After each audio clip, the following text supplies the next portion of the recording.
set. On the free ball, Carter Booth puts that away.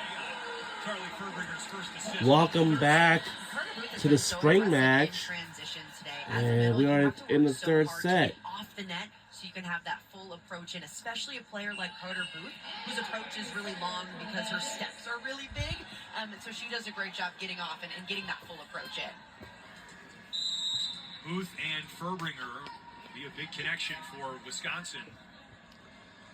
Furbringer just a sophomore, but I mean, in some ways it's like another freshman year, only in the sense that she has to get to know virtually an entire new lineup of hitters. Yeah, and that's so difficult. We saw Furbringer's progression last season. She didn't get to this team until August of last year. She didn't come early for the summer. She didn't come in January. She had essentially no time to prepare before the season started with those attackers. So it's no wonder why the offense took a little bit of time to get going. Now she's had time, and some of these attackers, a few matches under their belt so far, that those connections should look a lot better at the start of this 2025 season than what they saw in 2022. Ring is stopped. Point Wisconsin. And Carter Booth just doing Carter Booth things up there. When she gets in a zone, she is so difficult to stop. Check out how far her hands get over the net. Her armpits are essentially at the top of the tape. Over 400 blocks in her career. Going into her senior and final season. 3 at Wisconsin. She started her college career at Minnesota. And we talked to Kelly Sheffield about her, and he said you could kind of get the sense, just based on the questions she's asking at practice, that she knows she's revving up for her final run as a college athlete. And it's really cool to see her at the end of last season. She was the one that actually was really taking charge of some of those huddles, and you could see that leadership, start peeking out. But that's really difficult to do when you have 5, 6, 7 seniors that are going to be graduating on your team. Now coming into this season, she's a senior. It's her last year of college ball, and she's the only player that's had experience through a spring with Wisconsin and had some of the highs and the lows that the Badgers have had. Obviously a lot of highs, but she's been through it all. She's accepted that leadership role more and gotten a lot more comfortable being vocal with this group. Booth sits, and Lola Schumacher in to serve for Wisconsin. Schumacher will only be a sophomore next season for the Badgers, but will be a veteran in many respects, given the turnover on this team.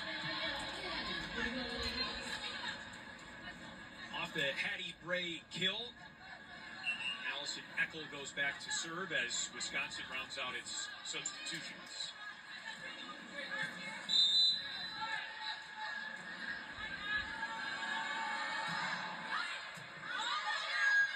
Overpass, ran with the swing. West down the line, but a point for Wisconsin. There was a touch. If you're looking for a familiar face, few and far between on the Wisconsin lineup this season.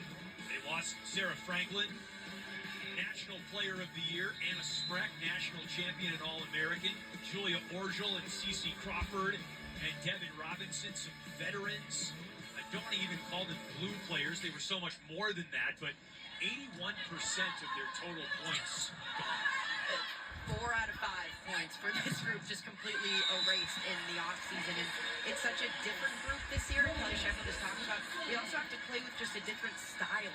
The last few years, Wisconsin's been known for that physicality up front, both offensively and defensively. Now this group is trying to find a new identity. Him talking about that being a really good serving team and really relying on some great backcourt defense.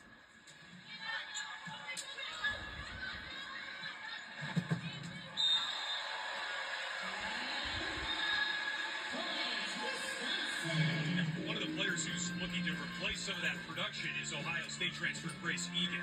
She is an absolute blast to watch, and this is from her career high back actually at the Fieldhouse when she was playing with Ohio State. She put up 22 kills in late November against the Badgers. She's a player that has one of the fastest arms that you've seen in this game. Kelly Sheffield said, it might be the fastest that I've actually seen here at Wisconsin, which is saying a lot for the group of attackers that he's had come through this program. That career high 22 kills she had against Wisconsin right here on this Fieldhouse floor. That wasn't even 5 months ago. No. Yeah, here she is in Madison. learning the Badger way as Wisconsin on a 4-0 run. Herbringer just aces up Marquette to make it a 5-0 run. And we've mentioned that too, but again, service pressure is really an area that Kelly Sheffield thinks the Badgers can really give other teams headaches this upcoming season. 8-4 start for Wisconsin in the third. We're playing best of 5.